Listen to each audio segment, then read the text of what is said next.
Check out the major market averages 12 minutes past the hour on the East Coast. Let's take a look at what's happening. The Dow is now lower by 11.5 points. The S&P is lower by 4. NASDAQ Composite Index is down just about 12 points in trading. As a matter of fact, the NASDAQ looking like it's closing in on the lows of its session. In terms of the most actively traded stocks over on the big board right now, shares of ExxonMobil are up 12 cents in trading. Texas Instruments shares are down. The company said first quarter profit and sales will miss the highest forecasts as demand drops for chips used in televisions. And ConocoPhillips shares are down more than $2 in trading over on the big board. As for the NASDAQ, Apple Computer down $2 in trading, and Google shares losing $2 as well. Well, Kroger, the #1 U.S. grocer, reported a wider net loss its fourth quarter, and the company's bottom line was sidelined by a 20-week strike in Southern California. Now, sales at Kroger headed higher as pressure on gross margins persisted. Analyst Jay Whitmer makes the case that Kroger's competitive edge improves its outlook considerably. Jason is with the FTN Midwest Research, and he's here to talk a little bit more about what's happening. Thanks for joining us today, Jason. Thanks for having me. Let's talk about what we heard in terms of the conference call, or some of it today. The executive said that promotions and commodity costs really hurt margins. How do you view that, considering you're expecting operating margins to improve in the coming quarters? Well, the gross margin component for Kroger and for the industry at large have certainly been under pressure over the last couple of years, not just the last couple of quarters.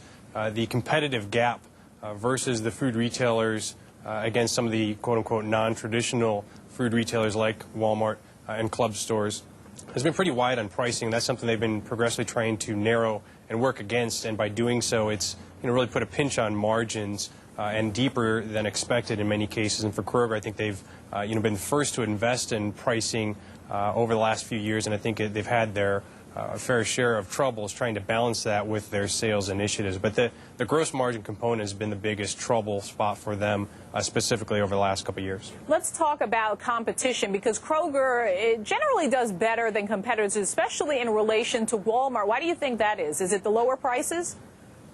Lower pricing has a part of it, but in this business, we consider market share king. And Kroger has market share to its advantage, and it's really hard to manufacture that to the upside. And it's easier for them to defend and grow that and try to push back against some of the weaker players in the business, whether it be smaller independent grocers or mid-tier chains or even their primary peers. I think Kroger has some bigger muscles from which to flex, and I think that actually works to their advantage. But what about the fact that that strike in Southern California really did affect them, and much of their market share is there or close to there? Well, California and certainly Southern California affected all three of the big grocers. They're still trying to rebound off of that specifically. Some chains better than others, but that is obviously a big wrinkle within the core operating earnings. That is something that needs to get better progressively through the balance of 2005 and into 2006. The whole point of the strike specifically was to reinvest into a process to actually be more competitive on the labor component for supermarkets with such a highly concentration of unionized employees. It's something that they felt they had to take a stand on and try to reconfigure and restructure labor contracts so they can be more competitive in order to reinvest some of those savings into something like price or service. Now, Jason, what area do you think Kroger is seeing the most growth? What regions? That's a fair question. I'd say in the Midwest is one of their strongest footholds. I think in the South and up through the Mid-Atlantic. I think those are areas that actually have probably had the most experience versus Walmart. Walmart probably entered those regions first and is now just starting to expand west. So Kroger has a pretty good foothold in market share in some of those markets, and I think has actually recovered nicely in some of those states and geographies. Jason Whitmer, analyst at Midwest Research. Thanks, Jason.